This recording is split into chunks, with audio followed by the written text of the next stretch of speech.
Hi friends! Magandang hapon.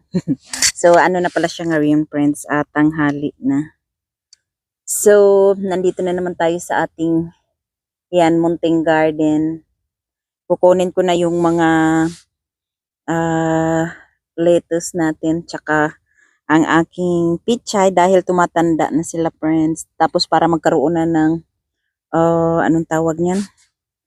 Um, ng space yung ating ibang mga gulay tapos ano ako ba mag maguna ang tawag niyan, magdamo.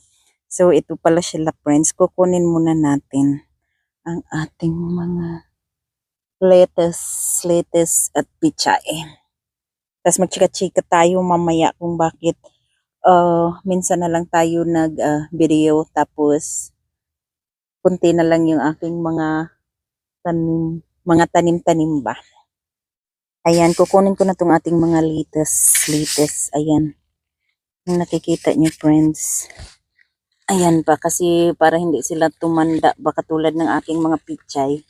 Pero okay lang kasi madami kasi tinanim ko ng mga pichay ba. So, hindi ko na masyadong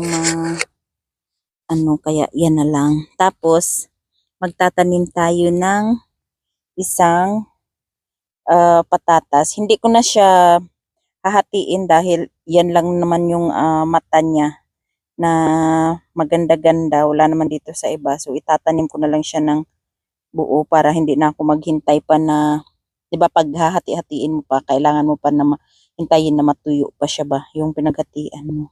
So itatanim ko yan siya mamaya pag nakalinis.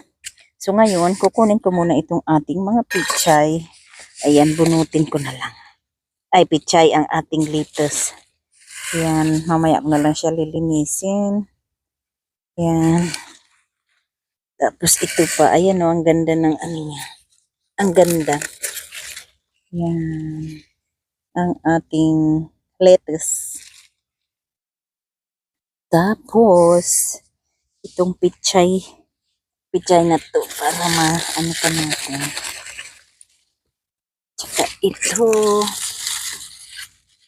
Yan. Ayan pa. So, mag-iiwan ako ng isang may bulaklak na pichay para pang ano ba natin, pang similya. Ito kunin ko na rin. Kasi magata ako mamaya ng isda. So, ilalagay ko yan siya. At pa sa may dito. Kasi mga tatanda lang naman yan sila. Tapos magtatanim na lang ako ulit ng panibagong pichay ba. Ito pa ang ating lettuce. Masyado silang naiinitan dito friends. Pag winter, wala masyadong init sa ano na to. Kita nyo, o diba? Kailangan ko din putulin tong mga dahon na iba ng ating cabbage kasi yung ibang pichay natatabunan niya na hindi na konti na nga lang yung init. Ayan o. Yan. Kasi madami itong klaseng pichay ang inano ko dyan. Ito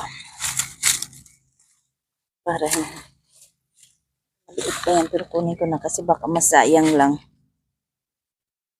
Parang ilang bisis pa lang kami dito nakakuha ng lettuce. Pag nagaano mga bata ito. Ayan. Yung nakikita nyo, ayan, may mga maliliit pa na lettuce. Mga bagong tanim. So, kailangan anuhin natin mamaya. Yan, iyan yung pangtatanggalin ko ng mga dahon, yung nasa lupa na ba. Ayan, o, diba? Napuputo lang. Ayan, sandali lang, lilinisin ko lang. So, ayan na friends, nalinis na natin ang ating mga lettuce. Ayan. Lagay natin dyan sa basket. Ang manok, hindi ko maiwan-iwan ang aking gulay kasi kinakain niya friends. Pasawa itong mga manok na to. Ito naman yung ating pichay.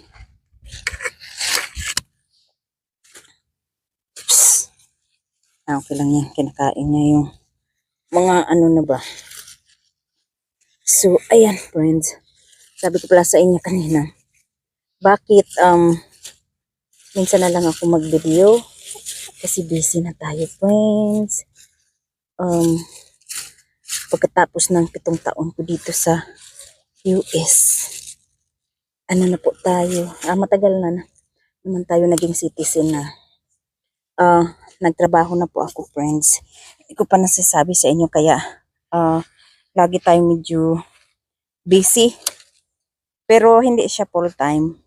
Ano lang po, part time lang yung trabaho natin kasi hindi ako pwede mag full time dahil lagi kaming umaalis-alis. Tapos Sunday nagsisimba kami.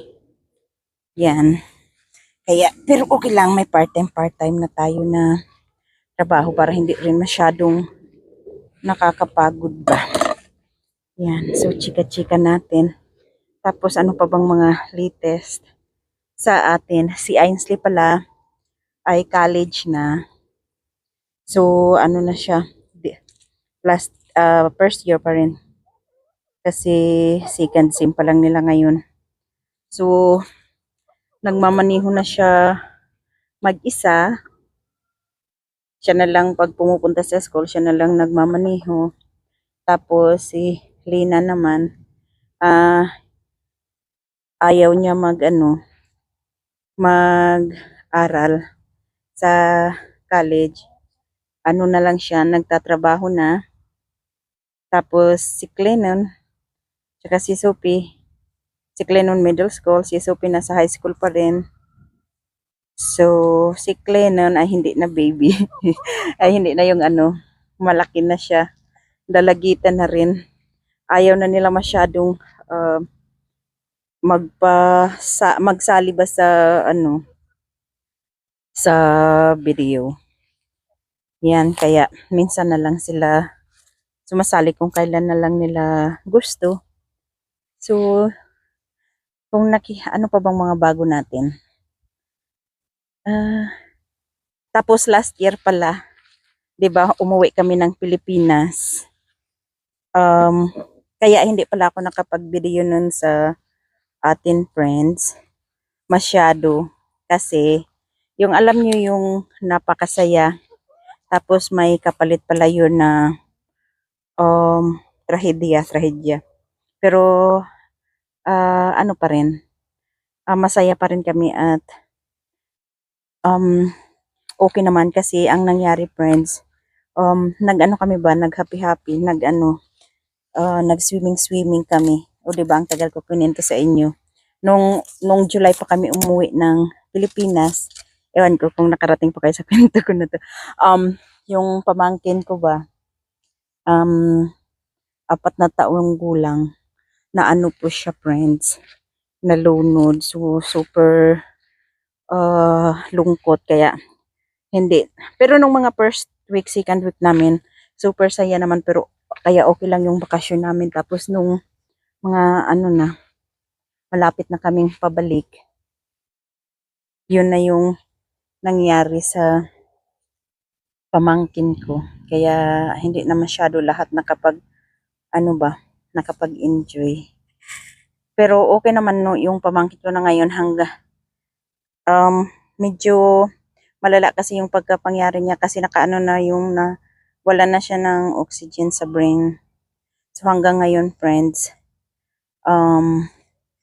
may pa rin siya, yung pagkain niya sa tubo pa rin sa ilong dumadaan.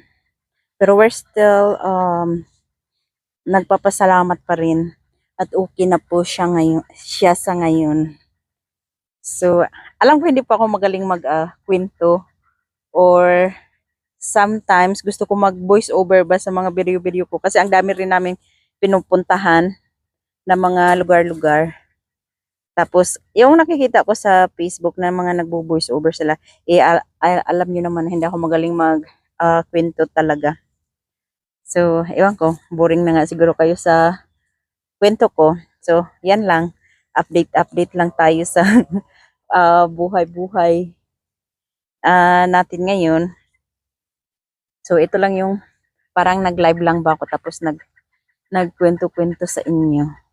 So hindi ko pa natatanim yung sabi ko na patatas na isa lang yun ha. So papakita ko sa iyo may iba pa tayong hindi ko nga nabilihan pala friends yung kinuha namin lahat ng kalamansi sa dalawang puno. Tingnan nyo to. Mukhang uunahan pa nila ako sa paghukay ng aking mga ube. Kasi meron pa tayong dyan ube. Kasi nung nakaraan, di ba, 4 na puno lang yung hinukay ko dyan. So meron pa dyan. Tsaka doon. Tapos itong dito ba. Yan, ube nito. Lahat ang salay na to. Yung trellis na yan. Kahit tingnan nyo na parang sobrang daming mga weeds or mga grass dyan. Meron pa po tayong maha-harvest dyan ng mga ube pero busy pa po ako. So yan ang kalamansi natin. Kinuha pala namin lahat ni Shannon nung New Year tsaka nung Christmas kasi ginamit namin instead na gagamit kami ng mga lemon. Kalamansi yung ginamit namin. Yan. Diba ang sukal ng ano ko ng garden. So ayan yung mga ubi natin na mga patay tapos may dalawa pa doon. Ayun pa yung kalamansi natin na isa. Konti na lang din ang bunga. O diba ang dami kong kwento-kwento sa inyo na hindi naman maintindihan. Bahala na po kayo mag-intindi.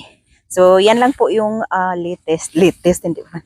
Latest basta yun na po yun friends. Thank you so much sa mga laging sumusuporta pa rin po sa akin. Sa laging yung pagpapanood ng aking mga video. So, feeling ko nga po hindi na ako marunong mag-vlog. Kasi dati nung nag-uumpisa pa lang ako, di ba? Pag may pinupuntahan kaming mga lugar-lugar, so nagva-vlog talaga ako. Yan. Pero ngayon, hindi na masyado. Kasi feeling ko hindi na ako marunong. So, nakikita niyo pala, friends, to. Itong malunggay na to, excuse me. So, yung malunggay na yan pala, pinutol to na sanga. Tapos, ayan no, sinandal ko lang siya dito. Sinandal ko lang dyan. Nabuhay na siya friends, tingnan nyo. Kaso ngayon dahil malamig, nag-ano yung kanyang mga dahon. Kasi diba ayaw ng malunggay ng malamig.